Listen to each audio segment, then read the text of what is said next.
बूढ़े होकर के जाएंगे। हम जवानी की अवस्था में भी संसार छोड़ करके जा सकते हैं। पता नहीं है कि परमात्मा का बुलावा कब आ जाए। पहले हमारे जो बूढ़े बुजुर्ग थे वो जब बूढ़े हो जाते थे तब तीर्थ यात्रा पे जाते थे कि हम बूढ़े हो गए। कहते थे जवान लोग थोड़ी ना तीर्थ यात्रा पे जाते हैं, भजन सत्संग कीर्तन करते थे वो भी जब बूढ़े हो जाते थे, एक उम्र के बाद में करते थे, क्योंकि उन लोगों को पता होता था कि बूढ़े होकर के ही जाना है। लेकिन हमारे को नहीं पता है कि हमें जवानी में जाना है या बूढ़े होकर के जाना है। आज यहाँ बैठी हूँ, कल का पता नहीं है कि कल हो ना हो। इसीलिए सदगुरु महाराज कहते हैं कि भजन करने की कोई उम्र नहीं होती है। इसीलिए हम सबको भजन सत्संग कीर्तन करना चाहिए, तभी हमारी आत्मा का कल्याण होगा। हम भजन सत्संग कीर्तन में आते हैं तब ये जो प्रवचन हो रहा है ये क्या अपनी मन से या मन की बातें नहीं है। ये जो होता है कि जब हम सतगुरु महाराज के साथ में सानिध्य में रहते हैं तब बड़े बड़े पंडाल लगते हैं, बड़ी बड़ी जगहों पे मेलों में जाते हैं, वहाँ पे 7-8 दिन तक सतगुरु महाराज के पास में रहने का मौका मिलता है। वहाँ पे कई संत महात्मा आते हैं, अच्छी अच्छी बातें सुनाते हैं अपने अपने मत के अनुसार। गुरुदेव के सत्संग में सत्संग होता है तब बातें सुनने को मिलती है। वही बातें सतगुरु महाराज कहते हैं कि तुम जाओ। घने लोग ऐसे होते हैं जो सतगुरु महाराज के आश्रम में नहीं जा सकते, वहाँ पे नहीं रुक सकते। हम घर में रह करके ये सत्संग में आकर के अपनी आत्मा का कल्याण करते हैं। इसलिए जब हम सतगुरु के वचनों को सुनते हैं, जो ये सतगुरु के सुनाए हुए वचन मैं आपको आकर के सुना देती हूँ, तभी हमारे के आत्मा को ज्ञान होता है कि हमें क्या करना चाहिए और क्या नहीं करना चाहिए, हमें कैसे परमात्मा की प्राप्ति होगी, हमारे को मोक्ष कैसे मिलेगा। ये सब जब हम सतगुरु के वचनों को सुनते हैं, सत्संग में आते हैं, ऐसे तो हम 2-3 घंटा सत्संग कर लेते हैं, उसमें क्या करते हैं, सब ताली बजाते हैं, भजन गाते हैं, नाच लेते हैं, कुछ कुछ प्रसाद बन जाता है, मौज मस्ती कर लेते हैं, तो हमारी आत्मा को अच्छा लगता है। ऐसे नहीं होता उसमें कुछ होता नहीं है, उसमें भी हमारे को मिलता है, हमारी आत्मा को आनंद मिलता है, क्योंकि हमने गाए तो परमात्मा के ही भजन है ना। हमने 2-3 घंटे परमात्मा के नाम का गुणगान किया, नाच लिए, भजन गा लिए, लेकिन उससे हमारे को ज्ञान नहीं होता। वो 3-3 घंटे भजन गाने से हमारी आत्मा को आनंद तो मिलता है, लेकिन हमारे को ज्ञान नहीं होता है। ज्ञान जब होता है जब हम सत्संग के अंदर सतगुरु महाराज की कही हुई वाणी को सुनते हैं, फिर उसको अपने अंदर धारण करते हैं अपने जीवन में, तब हमारे को ज्ञान होता है। तो हमारे को सतगुरु महाराज यही समझाते हैं कि हमें परमात्मा कैसे मिले, हमारी आत्मा का कल्याण कैसे हो। तो कहते राम इस धरती पर आए थे तो उन्होंने भी तो गुरु बनाया था, राम ने गुरु बनाया था ना। किसको बनाया था? राम के गुरु कौन थे? वशिष्ठ जी, ठीक है। कृष्ण इस धरती पर आए तो उन्होंने भी गुरु बनाया, किसको बनाया? संदीपनी। कहते कि राम कृष्ण में कौन बड़े, उन्होंने भी गुरु की। वो 14 लोक के मालिक थे फिर भी हुए गुरु के आधीन। यानी कि राम और कृष्ण को भी इस धरती पे मानव जीवन लेकर के जन्म लेना पड़ा, तो उनको भी गुरु बनाना पड़ा। तो क्या हम बिना गुरु के पार हो जाएंगे? कहते इस संसार में जो भी मानव जीवन जन्म लेकर के आया है बिना गुरु के पार नहीं हो सकता। अगर हम गुरु को धारण नहीं करेंगे और गुरु के ज्ञान को नहीं सुनेंगे तो फिर हम 84 लाख योनियों में भटक जाएंगे। ऐसा नहीं है कि हमारे को कोई कष्ट, हाँ कोई कुत्ता बन जाएंगे, कोई बिल्ली, कोई पेड़ पौधा, पशु पक्षी, 84 लाख योनियां बहुत सारी है। फिर से हम 84 लाख योनियां पार करके फिर हमें मानव जीवन में आना पड़ेगा। इसलिए सदगुरु महाराज कहते हैं जो नर गुरु वचन पर डट गए कट गए फंद 84 के। यानी कि जो इंसान गुरु को बनाता है और गुरु के वचनों को मान करके उसके हिसाब से सत्संग, पूजा पाठ या नाम जाप करता है तो वो बहुत ही आसानी से 84 लाख के आवागमन के चक्कर से छूट जाता है। तो कैसे? एक उदाहरण आता है कि एक बार एक रानी थी, वो कहीं घूमने के लिए गई बाजार में, तो उसने एक तोते को देखा। तो बहुत ही सुंदर तोता था, हरा हरा, मोटा, ताजा, अच्छा तोता था। तो वो बोल रहा था राम राम राम राम। तो रानी को बहुत अच्छा लगा कि कितना सुंदर तोता है, कितना अच्छा राम राम बोलता है, तो मैं इसको अपने महल में ले जाता हूँ। तो अगर मेरे महल में ले जाऊंगी, राम राम बोलेगा तो सभी खुश हो जाएंगे सुबह शाम अगर महल में। तो रानी उस तोते को खरीद लेती है और खरीद करके अपने महल में ले जाती है। महल में ले जाती है तो लोहे का पिंजरा था, टूटा फूटा।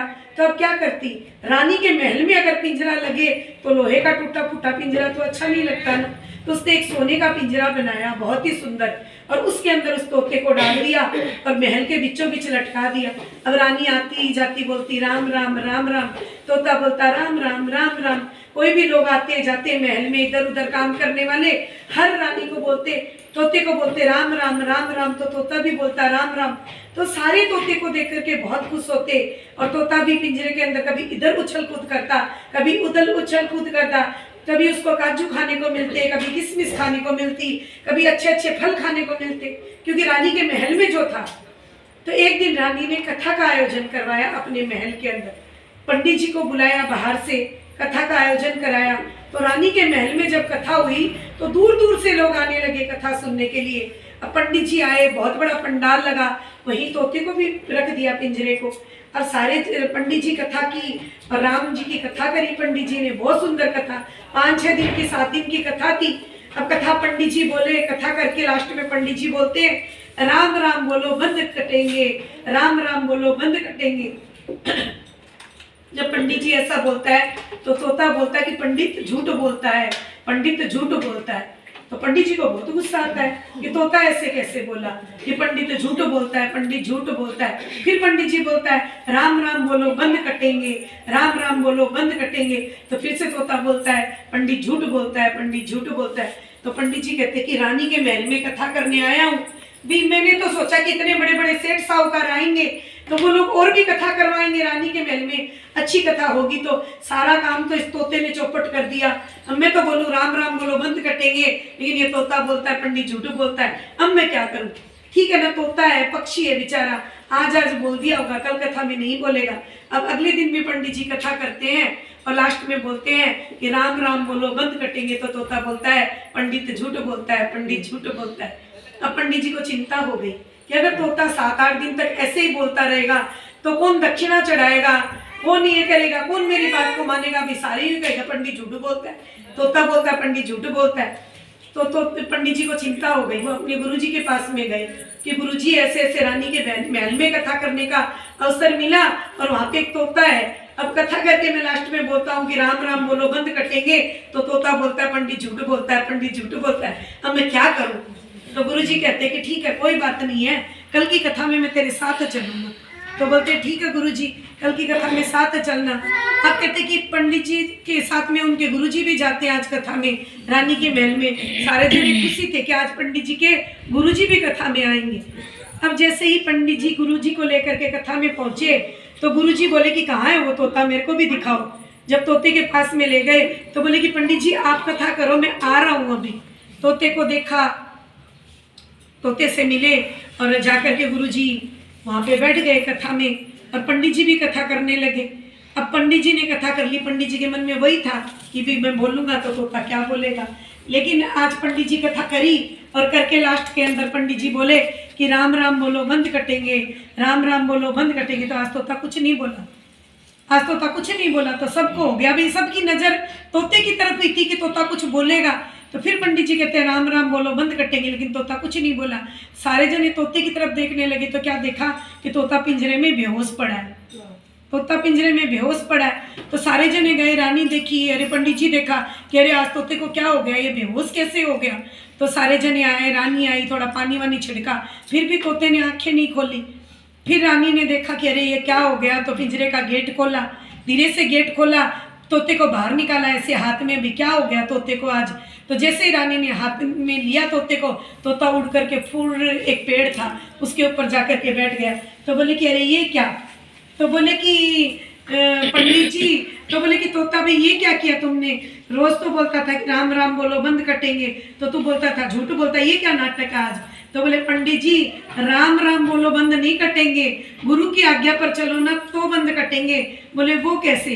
बोले कि देखो मेरे को ये, मैं हरी डाल पे रहता था, इधर उधर उड़ता था, खुले आसमान में उड़ता था, राम राम बोलता था।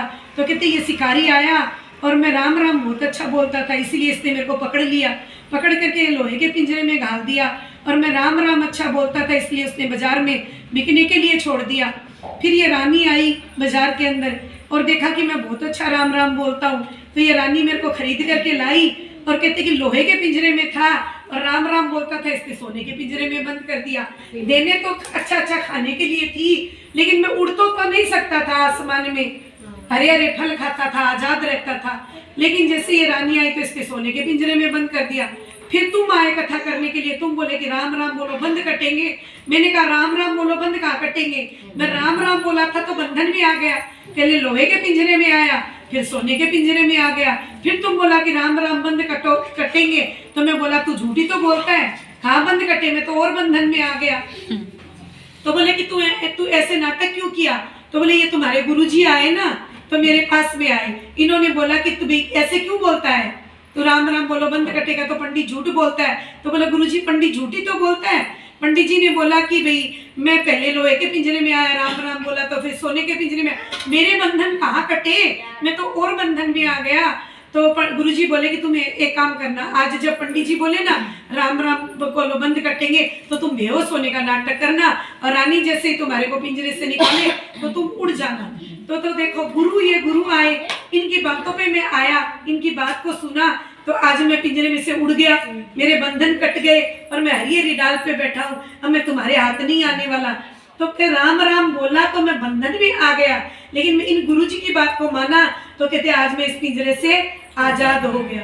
तो हम क्या करते हैं, अपनी मन मर्जी से राम राम करते हैं, घर में बैठ करके करते हैं ना, अपनी मन मर्जी से ही कोई मंत्र ले लेते हैं, कभी ओम नमः शिवाय करते हैं, कभी राम राम बोलते हैं, कभी ओम नमः भगवते वासुदेवाय बोलते हैं। ऐसे बोलते गुरु बनाने की क्या जरूरत है, हम तो खुद ही गुरु हैं। कोई बोलता है हमारे तो शिव जी गुरु हैं, कोई बोलता है हमारे तो राम जी गुरु हैं, कोई बोलते हैं हमारे पति ही गुरु हैं। ऐसे ऐसे बोलते हैं सब लोग, लेकिन कहते कि बिना गुरु के भवसागर पार नहीं हो सकते। अपनी मन मर्जी से पूजा नाम जाप करने से हम और बंधन में आ जाते हैं। कोई बोलता है राम बोलो, कोई बोलता है ओम नमः भगवते वासुदेवाय बोलो, कोई बोलता है इसको मानो, कोई बोलता है उसको मानो, कोई बोलता है उसको पूजा करो, तो ऐसे हो जाएगा। तो हम क्या सोचते हैं किसकी करें, वो बोलता है उसकी करो तो ठीक हो जाएगा, वो बोला उसकी करो तो ठीक हो जाएगा। लेकिन गुरु ऐसे नहीं करते, गुरु हमारे को एक ही नाम जाप देते हैं, तुम इसको जपो, इसको जपोगे तो तुम्हारा कल्याण हो जाएगा। तो अगर हम गुरु की बात मानेंगे तो इस आवागमन के चक्कर यानी कि 84 लाख योनियों से मुक्त हो जाएंगे। लेकिन हम अपनी मन मर्जी से इधर उधर वो सब करते रहेंगे तो हम और ज्यादा बंधन में आ जाएंगे।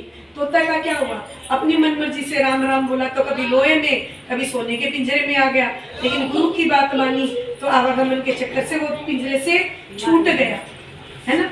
इसीलिए सदगुरु महाराज हमें कहते हैं कि हमें भी गुरु बनाना बहुत जरूरी है, और गुरु के बताए हुए मार्ग पे गुरु बना लो, उससे कुछ नहीं होता है। गुरु भी बना लेते हैं, घने जनों ने गुरु बनाया है, लेकिन गुरु बना करके गुरु की बात को माना ही नहीं, तो फिर क्या फायदा। इसलिए गुरु जी जो बताते हैं उस मार्ग पे हमें चलना है, तो हमारी आत्मा का कल्याण हो ही जाएगा। बोलो कृष्ण कन्हैया।